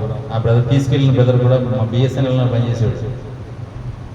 శ్యామన్న బ్రదర్, ఈ బ్రదర్తో సేవకెళ్ళి కర్నూలు సేవకెళ్ళాను. కర్నూలు వెళ్తే ఆ బ్రదర్ ఏం చేశాడంటే, ఆ బ్రదర్ నేను నేర్చుకుందామని వెళ్తే ఆ బ్రదర్ ఏం చేశాడంటే వెళ్ళగానే బ్రదర్ వాక్యం చెప్పన్నాడు. సరిగ్గా 300 మంది 400 మంది ఉన్నారు. వాక్యం చెప్పేశాను. బ్రదర్ ప్రభు వల్లే అన్నాడు. ప్రభు వాళ్ళు ఇచ్చేసాను. నువ్వే హీలింగ్ ప్రేస్ చేయాలి బ్రదర్ అన్నాడు. హీలింగ్ ప్రేస్ చేశాను. దెయ్యాలు ధన ధన ధన ధనం పడుతుంటే ఆ సిస్టర్ ఆశ్చర్యపోయింది. ఏంటి ఈ బ్రదర్ నాకు పట్టుకొచ్చా అన్నాడు. ఈ బ్రదర్ రాజమండ్రి వచ్చాడు, హైదరాబాద్లో ఉంటాడు, మాడిపట్టినట్టు పని చేస్తున్నాడు. 2-3 ఊర్లో ఒక రాత్రి కవర్ చేస్తాం. హల్లెలూయా. అప్పుడు దేవుడు నిజస్వరూపాన్ని ఇచ్చాడు. హల్లెలూయా. కాబట్టి చాలామంది ఇక్కడ నాకు స్వస్థవరం లేదు, నన్ను అభిషేకించలేదు, నాకు అన్య భాషలు రావట్లేదు, నేను ఎప్పుడు చేస్తాను ఎప్పుడు అనేటువంటి కలలతో ఊహలతో ఉన్నారు చాలామంది, తలంపులతో ఉన్నారు. దేవునికి వందనాలు చెప్పండి. మీ ప్రార్థనలు దేవుడు ఆలకించాడు. హల్లెలూయా. హల్లెలూయా. కాబట్టి దేవుని దృష్టిలో అదృశ్యమైనది యేసుక్రీస్తు నామములో దృశ్య స్వరూపాన్ని ధరించుకొనుగాక. ఆమేన్. హల్లెలూయా. మన సాక్ష్యాలను ఇంకా బలోపేతంగా చేయనుగాక. ఇవన్నీ జరుగుతూ ఉంటే మా ఆఫీస్ ఆయన ఒక ఆయన అన్నాడు, మీ వెనకాల పెద్ద ఆయన ఎవరో ఉన్నాడు అన్నాడు. మీరు ఇదే సీట్కి వస్తారని తెలుసు, జిఎం గారు కూడా అన్నారు, మీరు మళ్ళీ వస్తారని అన్నారు, మీరు మళ్ళీ అదే సీట్కి వచ్చారు, మీ సీటు మీకే ఉంది, ఎవరిని పోస్టింగ్ చేయడానికి ట్రై చేసిన సరే జిఎం గారు వద్దన్నారట. ఆయన వస్తాడు ఉంచన్నారట. ఈయన ఎందుకు అన్నాడు ఆయనకు అర్థం కాలేదు, క్లర్క్కి అర్థం కాక, మీ వెనకాల చాలా పెద్ద ఆయన ఎవరో ఉన్నారండి, అందుకే మళ్ళీ ఈ సీటుకి మీరు వచ్చారు, వెళ్ళిపోయిన వాళ్ళు ఎవరు పనులు కూడా ఇలాగ అవ్వలేదు. హల్లెలూయా. అది ఎవరికి సాధ్యం? దేవుని బిడ్డలకు సాధ్యం. హల్లెలూయా. కాబట్టి ఎవ్వరు అన్య భాషలు రావట్లేదని నిరాశపడకూడదు. దేవా ఇచ్చినందుకు వందనాలు ప్రభు అని చెప్పడం ముందు, ఎందుకంటే అనేక సార్లు ఆరాధన చేశారు, అనేక సార్లు దేవుని స్తుతించారు. దేవా నా పేరు జీవగ్రంథంలో ఉందో లేదో, ఈ హస్తం ఎలాంటిదో చూసుకునే అవకాశం నాకు ఇచ్చినందుకు వందనాలని చెప్పాడు. మీకు ఖచ్చితంగా అవకాశము వస్తుంది, దేవుడు నడిపిస్తాడు. హల్లెలూయా. ఆయనకు అసాధ్యమైనది ఏది కూడా లేదు. నన్ను మెదక్ చేశారు ఫస్ట్ పోస్టింగ్ వేస్తే, ఆ పోస్టింగ్లో ఎవరిని వేశారో 4 monthsలో అక్కడే ఉండిపోవాలి. మేమేం చేసేవాళ్ళం అంటే సైకిల్ మీద వెళ్ళి వాకింగ్ చెప్పేవాళ్ళం మెదక్లో. వాళ్ళు ఎవరు పాటలు పాడవాడు, ముందు మనం ఒక పల్లవి పాడితే వెనకాలందరూ పాడతారు భజనలాగా. అయితే 45 మందిలో ఓ 10 మందికి నాలాగా దూరంగా పడిపోయింది. వాళ్ళందరూ ట్రై చేశారు, మినిస్టర్ని, ఎంపీని, ఎమ్మెల్యేని. నేను ట్రై చేశాను. చివరి రోజున అందరినీ రిలీజ్ చేసేస్తారు. ఆ టైంలో సర్కిల్ ఆఫీస్ అంటే ఏపీ హెడ్ ఆఫీస్ నుంచి వచ్చిన ట్యాక్స్ ఏంటంటే కేవీ ప్రాణాన్ని మాత్రమే ఎలు వేయండి, ఎవరిని మాత్రం వేయడానికి వీల్లేదు, ఎవరి ప్లేసులు వాళ్ళు వేయాలి. హల్లెలూయా. ఒక మా బ్రాహ్మణ పరిగెత్తుకు వచ్చి నన్ను ఎత్తి సెట్ అయ్యి, నీ దేవుడు గొప్పడురా. హల్లెలూయా. ఎందుకు? ఈయన నిరీక్షించే దానిని నిజస్వరూపంగా మార్చేవాడు. కాబట్టి ఆయనతో మన సహవాసం కొనసాగును గాక, ఆయన ఆత్మచేత మనమందరము నింపబడి నడిపించబడును గాక, దేవుడి మాటలు దీవించును గాక. టీ తాగని బ్రదర్స్ ఎవరైనా వచ్చి, సిస్టర్స్ ఎవరైనా వచ్చి ఒక పాట పాడుదురు గాక. ఆమేన్.